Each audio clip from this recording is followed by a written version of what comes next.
안녕하세요. 원재입니다. 사람들은 누구나 주인공으로 살고 싶어 합니다. 조연으로 살고 싶어 하는 사람은 없죠.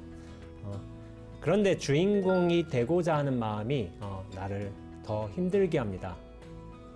실수하고 성에 차지 않는 모습에 스스로를 채근하기보다는 부족하면 부족한 대로 인정하고 또 받아들인다면 괴로움은 훨씬 덜할 것입니다.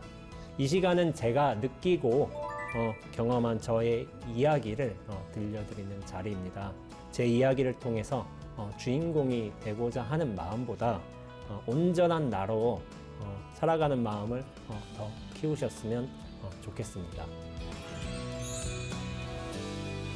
제가 언젠가 이제 기도에 대한 굉장히 상징적인 이야기 하나를 이제 본 적이 있어요. 어떤 마을에 이제 큰 홍수가 난 거예요. 홍수가 났는데 집이 이제 물에 차오르는 큰 홍수가 난 거죠. 그러니까 사람들이 지붕 위로 올라가서 모두 이제 구조대를 기다리고 있었어요. 근데 지붕에 있던 한 남자가 간절하게 기도를 한 거예요. 뭐냐면은 신이시여 저를 구해 주시옵소서, 저를 이 홍수에서 살려 주시옵소서, 이렇게 기도를 한 거예요. 그러니까 무슨 일이 벌어졌냐면은 옆에서 이제 통나무를 붙들고 이제 움직이는 이웃 사람이 나타난 거예요. 그러면서 그 이웃이 얘기하는 거죠. 지붕도 곧 있으면 물에 잠길 거라고 어서 이 나와 통나무를 붙들고 구조대를 기다리자고 하니까 이 남자가 아닙니다. 저는 신께서 저를 구해주러 오실 겁니다. 저는 괜찮으니까 다른 사람부터 구해주세요 라고 얘기를 한 거예요. 그러고서 이제 남자가 계속 신에게 기도를 올렸죠. 근데 이제 좀 있다가 뭐냐면 보트 탄 이제 구조대가 온 거예요. 그러니까 지금 물이 불어나고 있으니까 위험하니까 어서 이 보트에 타십시오 라고 얘기를 하니까 이 남자가 또 거절한 거예요. 신께서 저를 구하러 오실 겁니다. 다른 사람부터 구하세요 라고 말하고서 이제 보트 구조대를 또 보낸 거죠. 근데 이제 물이 많이 점점 더 차오른 거예요. 그러면서 다시 기도한 거죠. 신이시여 저를 이제 불쌍히 여기고 저를 구해 주시옵소서 기도를 하니까 이제 다음에는 남자 머리로 밧줄 하나가 쭉 내려오는 거예요. 그러니까 알고 보니까 저 구조 헬기가 이게 떠가지고 마지막까지 이제 거의 남은 사람들을 지붕에서 아직 구조되지 못한 사람들 구하기에 구조 헬기가 뜬 거죠. 그러니까 저 위에서 막 소리친 거예요. 어서 밧줄 잡으라고. 그런데 남자가 또 손을 저은 거예요. 저는 신이 저를 구해 주실 것입니다. 괜찮습니다. 다른 사람 구하십시오 하다가 결국에 구조 헬기마저도 떠나고 집마저도 이제 물에 잠겨가지고 남자는 홍수에 휩쓸려서 죽고 말았어요. 그러면서 이제 나중에 죽어서 신 앞으로 간 거예요. 그러면서 신 앞에서 원망하듯 이런 얘기를 한 거예요. 신이시여 왜 저를 구해주지 않으셨습니까? 라고. 저는 그렇게 당신께 간절하게 기도를 했는데 왜 이렇게 저는 죽고야 말았습니까? 라고 이제 원망을 늘어놓으니까 신이 이런 말씀을 하신 거예요. 나는 너를 구하기 위해서 통나무도 보냈고 보트도 보냈고 구조 헬기도 보냈다. 그러나 내가 내민 손을 거절한 것은 너 자신이 아니더냐. 이렇게 말씀하신 게 있죠. 남자 같은 경우에는 이 남자는 신이 자신을 구원해 주기 위해서 특별한 형태의 모습으로 나타나신다거나 아니면 어떤 종류의 기적을 바랬던 거예요. 신은 이미 이 남자를 구원하기 위해 이제 통나무나 이제 보트나 이제 구조 헬기와 같은 모습으로 이렇게 손을 내미셨지만은 이 이야기를 통해서 보자면 손을 잡지 않은 거는 남자 그 자신이었죠. 그리고 이 신의 뜻을 저버리고 또 자기가 구원될 수 있는 기회를 날려버린 것은 본인 자신의 고집이었습니다. 제가 이 이야기를 들으면서 제 도반 스님 한 분이 좀 생각이 났어요. 제 도반 스님이 정진을 하다가 감기에 걸렸어요. 감기에 걸렸는데 감기 걸렸으면 이제 병원에 가야 되잖아요. 주사도 맞고 약도 먹어야 되잖아요. 근데 그 일체의 모든 행위를 다 거부하는 거예요. 왜냐하면은 자신이 맞게 될 주사라든지 이제 먹게 될 약 같은 걸 모두 독으로 인식하기 때문이에요. 실제로 약이란 거는 독이 맞죠. 화학적 요소로 구성된 이제 독소들이 맞긴 한데, 그래서 굉장히 이제 웰빙이라고 할까, 그리고 순수 자연적인 이제 어떤 음식이나 그런 이제 영양소만을 이제 받아들이는 입장이었기 때문에 그 모든 것을 거부했죠. 그런데 약이란 것은 단지 화학적 화합물로 이루어진 이제 독인 것만은 아니에요. 그런데 우리가 병에 걸렸다, 감기와 같은 병에 걸렸다 한다면은 몸에 이제 병적 상황이 이루어지신 것이고, 또 이제 바이러스 같은 이제 다른 독소들의 요소들이 들어와 있는 상태예요. 그런데 이 약이란 건 이런 굉장히 안 좋은 독소들로 인해서 몸이 이제 피폐해진 상황을 살리기 위해서 우리가 받아들이고 또한 이제 먹어야 되는 이제 독이에요. 그런데 여기에는 우리가 왜 약을 먹어야 되냐면은 이독, 치독의 원리가 있습니다. 우리가 몸의 병이라는 이제 독적인 상황이 있지만은 그거를 치료할 수 있는 다른 종류의 독을 먹음으로써 오히려 그 독을 해소할 수가 있는 거예요. 그렇기 때문에 약은 독만인 것이 아닌 거예요. 예전에 제가 어떤 방송을 보다가 의사 선생님의 이런 말씀을 들은 적이 있어요. 우리가 흔히 생각하기로 약이 독이잖아요. 독. 그런데 우리가 흔하게 먹고 있는 모든 음식들이 사실은 어느 수준에서의 독이라는 거예요. 독. 어느 어떤 특정한 요소들이 많이 들어갈 수 있는 것이고, 그것들을 우리가 과도하게 섭취할 적에 독적인 어떤 효과를 내기도 한다는 거예요. 그러면서 의사 선생님이 제가 이제 평생에 잊지 못할 어떤 명언을 남겨주셨어요. 이 명언이 뭐였냐면은, 음식도 적게 먹으면 약, 많이 먹으면 독. 그리고 독도 적게 먹으면 약, 많이 먹으면 독. 저는 이 말씀을 듣고 감탄했어요. 그만큼 우리가 음식을 먹거나 약을 먹을 때에도 적당히 먹는다는 게 굉장히 중요한 거죠. 저는 이런 생각을 해요. 우리 몸이란 게 참 좋은 수행 도구가 된다는 생각을 많이 하게 되는 거예요. 아플 때, 특히나. 아플 때 왜 그러냐면은 어떤 병을 우리가 겪는단 말이에요. 그런 병이 상황이 왔다가 그게 온몸을 통해서 느껴지는 거예요. 내가 여기가 아프고 허리도 욱신거리고 뭐 머리 열도 나고 이런 상황을 느껴지는데, 이런 느껴짐이 심해지다가 또 우리가 약을 먹고 어떤 종류의 이제 좀 휴식을 취하면은 그 병적 상황도 결국에는 사라지거든요. 저는 그래서 아플 때 또 병을 치를 때 이런 몸에 대한 관찰을 좀 많이 하는 것 같아요. 그런데 이 병적 상황이란 것도 어떤 인연으로 왔다가 머무르다가 치성해지다가 결국에 사라지는 거예요. 저는 이것이 불교에서 이제 흐름의 모습인 이제 성주괴공을 이제 보여주고 있다고 생각하고 있거든요. 그래서 아플 때 나의 몸을 이제 세밀하게 관찰한다면은 이런 병의 상황이란 것도 이런 성주괴공하는 이제 하나의 흐름이겠구나라는 이제 그런 걸 많이 느끼는 거예요. 근데 이 몸이 그 모든 이제 상황들이 벌어지고 있는 일종의 바탕인 거예요. 바탕이고 틀이고.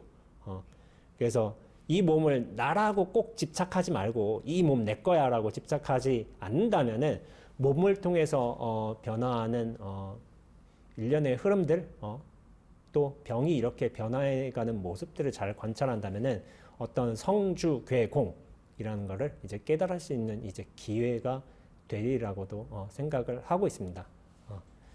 그러기 위해서 이제 몸에 대한 집착이 좀 많이 떨궈지지도 않을까 하는 생각을 하게 돼요.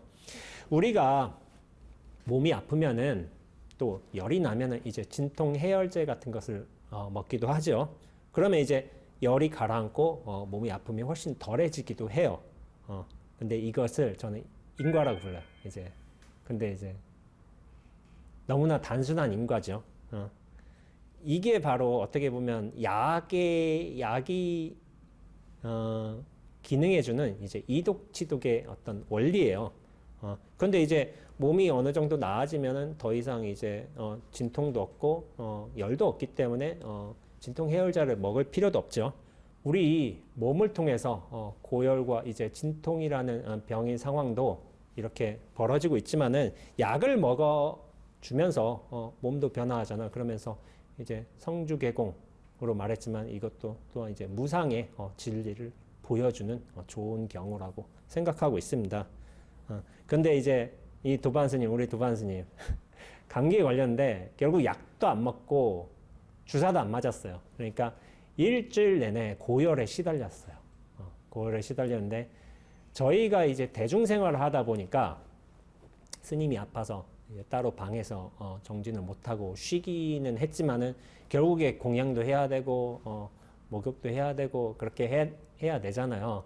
근데 선원에서 이제 같은 공간에 20여 분 이제 대중생들이 앉아 있다 보니까 많은 공간을 같이 쓰다 보니까 결국에는 바이러스가 좀 퍼진 거예요. 그래서 이 스님뿐만 아니라 다른 스님들도 감기에 걸려버리게 되었습니다. 이것 역시도 인과예요. 주사를 맞지도 않고 약도 먹지 않아서 굉장히 아파한 그 스님뿐만 아니라 그 치료를 하지 않은 이유 때문에 많은 대중한테 이제 감기 바이러스가 퍼진 거예요. 이러한 인과도 있는 것이고 또 그렇게 감기를 걸려버린 몇몇 대중 스님들은 왜 저 스님께서 제때 치료를 받지 않아서 이렇게 대중들이 이제 감기에 걸리게 했냐고 약간 원망의 말을 이제 쏟아내기도 했어요. 근데 이 원망도 어떻게 보면 인과예요. 이 모든 일들이 인과의 원리에 따라서 이제 벌어지고 있었던 겁니다. 저는 간혹 이런 질문을 해요. 부처님은 우리한테 어떤 모습으로 오실까요? 라고 물어볼 적에 많은 일들이 어떤 부처님과 어떤 만나게 된 가피의 경험담 그런 것들을 얘기를 하죠. 그러면서 뭐 황급빛 광명 아니면은 뭐냐면은 자비로운 미소, 뭐 그윽한 향기 아니면 고준한 설법 같은 형태로 오시는 거를 이제 많은 이제 가피처럼 이제 얘기하시는 경우가 많아요. 그것도 또한 이제 부처님이 우리에게 모습을 드러내 주시는 방식이라고 생각하고 있지만은 저는 부처님이 인과로 오신다고 말하고 있습니다. 근데 그냥 오시는 게 아니라 세상의 그 모든 인연을 따른 인과의 모습으로 오신다는 거예요. 앞서 이제 제가 이제 홍수가 난 상황에서 이제 죽게 된 남자의 이야기를 하기도 했지만은 사실 거기서는 남자가 신을 찾았죠. 근데 저는 이 신이 명칭은 신이지만은 사실 부처님이라고 불러도 좋고 진리라고 불러도 좋다고 생각을 해요. 왜냐하면 이거는 인간이 처할 수 있는 굉장히 공통된 경험이거든요. 경험인데 남자에게 부처님이나 신이나 진리는 인과로 왔어요. 뭐냐면은 남자가 지붕 위에서 이제 물에 빠져 죽을 상황이 되니까 통나무가 온 거죠. 사람이 위험에 처해 있으니 그 사람을 구조하기 위한 인과로서 보트나 구조 헬기가 온 거예요. 그런데 이런 인과를 잘 받아들이지 못하고 자신의 생각만을 고집함으로써 남자는 이 구조되기를 거절한 거예요. 저는 이런 생각을 하는 거예요. 인과의 진리는 이미 구현되어 있는데 자기가 이 인과의 진리를 받아들이지 못하는 거예요. 왜냐하면 자기가 생각하는 인간은 진리는 또 다른 형태이어야 하거든요. 그런데 이 앞의 이야기에서도 인과는 여실하게 작용하고 있어요. 왜냐하면 남자가 자신만의 의견을 고집한 그 어리석음 때문에 죽음이라는 결과를 맞이하게 되었죠. 이 어리석음으로부터 결과를 맺은 죽음도 이것도 엄연히 인과입니다. 인과는 어떤 특정한 내가 선호하는, 좋아하는 이게 어떻게 굉장히 긍정적인 방식으로 오는 것만은 아니에요. 그 모든 인연에 맞춰서 모든 방식으로 오는 게 인과입니다. 지금 완연한 이제 봄이죠. 이제 지금 코로나 시국이라고 하지만 이제 많은 분들이 이제 봄 나들이도 좀 가시는 것 같아요. 그러면은 이제 아무래도 도시에서 머물기보다는 이제 야외로 나가면서 이제 산천 초목들도 많이 구경하실 거예요. 근데 저는 제가 절집에서 살고 있으니까 그냥 문만 열고 나와도 바로 산천 초목이거든요. 이렇게 별스러운 건 없는데 이 푸른 이파리 저런 나무들을 보면서 항상 좀 떠오르는 구절이 있어요. 그게 뭐냐면은 제가 해인사로 출가해서 새벽 예배를 이제 큰법당에 이제 들어가죠.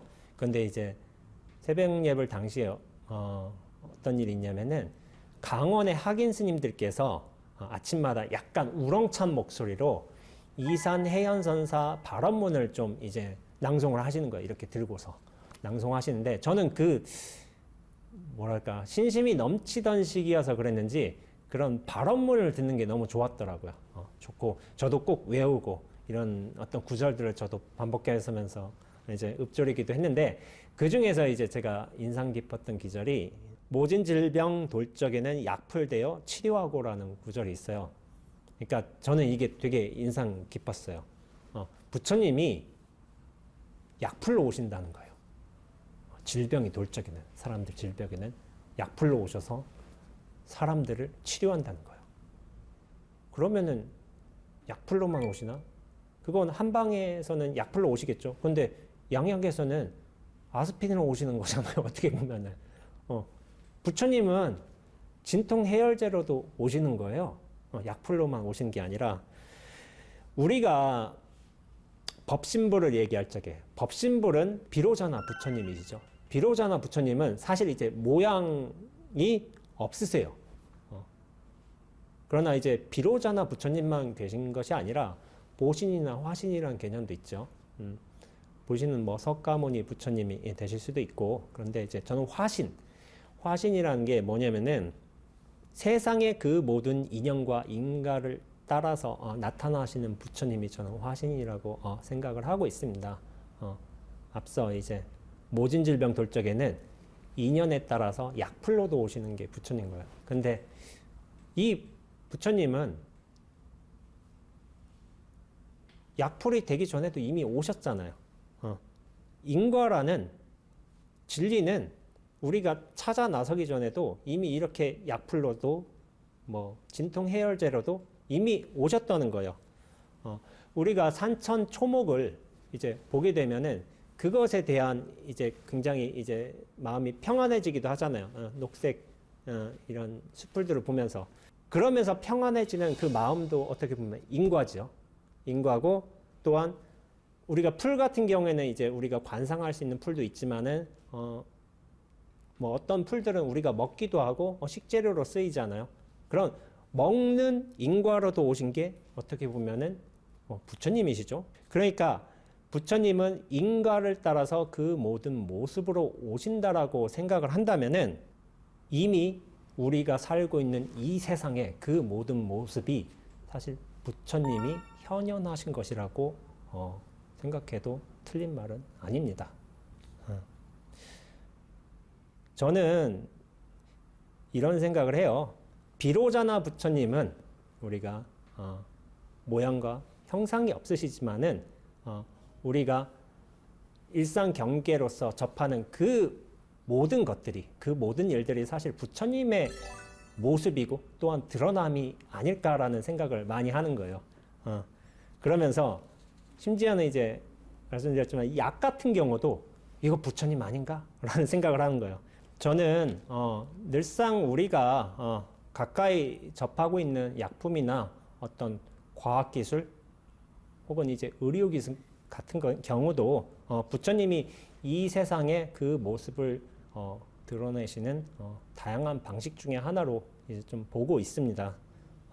근데 그 중심에는 뭐냐면은 인과라는 진리가 여실하게 펼쳐져 있는 거예요. 그렇기 때문에 우리가 할 수 있는 거는 뭐냐면은 이 인과의 진리와 수순에 맞게끔 우리 자신을 인과에 잘 맡겨주면 되는 것이라고 생각을 해요. 홍수가 났잖아요. 그리고 자신이 죽을 위기에 처해져 있잖아요. 그러면은 그 위기에 처한 상황에 자기를 살리러 온 이제 보트나 헬기에 자신을 맡겨주면 돼요. 맡겨주면 되는 것이고, 또한 내가 독감에 걸렸잖아요. 독감에 걸렸으면은 이 약이라는 걸 먹어주면 그 병적 증상이 완화가 되고 우리가 치유가 될 수 있죠. 그 상황에 약에 의료기술에 나를 던져주면 된다고 생각을 하고 있습니다. 굉장히 단순한 생각이죠. 저는 인과의 흐름을 믿고 또한 그 인과의 흐름에 나를 내맡기면 된다고 굉장히 단순하게 말하고 있습니다. 사람과 세상은, 그리고 이 세상의 모든 일들은 그런 인과의 원리에 맞게끔 순조롭게 돌아가고 있는데 내 자신의 원칙, 생각 그런 것을 고집하다 보면은 오히려 그 흐름을 저해하고 다른 사람들과의 어떤 불화가 일어나는 경우가 많은 것 같아요. 자신만의 원칙을 지키는 건 물론 소중한 일이죠. 그러나 우리가 이 사회에서 결코 혼자 살 수는 없잖아요. 그러니까 제가 생각하기로 자신에게만 결과를 미칠 수 있는 어떤 이제 요소들은 의지나 이제 의지 같은 요소로 해서 제한될 수 있지만은 다른 사람의 영향을 미칠 수 있는 내용의 것들이라면은 어떤 대중을 위해서 배려를 하고 나의 원칙도 수그러뜨려야 되는 것이 아닌가 하는 생각을 하게 되는 거예요. 왜냐하면 혼자만 사는 세상이 아니잖아요. 그러니까 세상에서 이제 사람으로 태어났다면은 적어도 이제 타인과 불편함을 만들지 않는 수준에서의 자기 원칙을 지키는 것이라면은 저는 좋은 것이라고 여기고 있습니다. 부처님은 인과로 오세요. 부처님은 보트나 헬기 같은 것으로도 오시고 진통 해열제나 마취제 같은 것으로도 오십니다. 또한 부처님은 산천초목이나 이 자연의 모든 것으로도 오세요.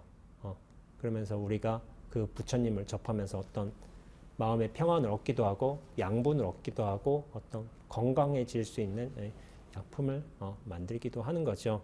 이렇게 보자면은 부처님은 화신으로서 그 모든 방식으로 오신다는 사실을 우리가 알게 되면은 사실은 부처님은 우리가 찾아 나서기 전에도 이미 세상의 그 모습을 드러내셨다고 저는 믿고 있습니다. 세상의 그 모든 인과를 통해서 그 모든 모습으로 오시는 게 사실은 부처님이기 때문이죠. 그래서 저는 이런 말씀을 좀 드리기도 하는 거예요. 진리는 우리가 찾아 나서기 이전부터 이미 펼쳐져 있다고 말입니다. 불교에서 말하는 본래 성불이란 말도 이 말과 다르지 않다고 여기고 있습니다. 우리가 경정 공부와 수행을 통해서 부처님을 만나 뵙기를 원하고 또한 이제 부처가 되기를 원하고 있는 건 사실이죠. 그런데 부처님은 우리가 찾아 나서기 전에 이미 세상의 그 모든 방식으로 모습을 드러내 주셨다고 저는 말하고 싶습니다. 이것이 어찌 보면 불교에서 유명한 말이죠. 본래 성불. 이미 완성된 부처님이 세상의 그 모든 형태로 드러나셨는데 우리가 어떤 종류의 생각과 의견을 고집하면서 부처님을 보지 못하는 것이 아닌가. 이미 이 눈앞에서 현존하신 부처님을 외면하고 다른 부처, 이미지와 형상을 따른 그리고 우리의 고집에 따른 그런 부처님을 찾는 것이 아닌가 하는 그런 착각에서 벗어나지 않겠나 이런 말을 하고 있습니다. 부처님은 눈앞으로 이미 펼쳐지셨어요. 그렇기 때문에 우리는 우리의 그 모든 추구와 요청에 부처님께서 눈앞으로 응답해 주셨다는 사실을 잘 알아야 할 것 같습니다. 그러면서 이 좋은 봄날에 또 우리가 마음의 여유를 찾기 위해서 또한 야외로 나들이를 가기도 하는데요.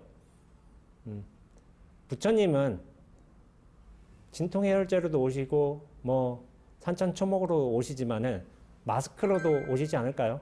그러니까 마스크 항상 잘 끼고 그렇게 해서 부처님과 함께 좋은 나들이 시간 이제 가지셨으면 좋겠습니다. 진정한 용기란 나를 놓아버리는 것입니다.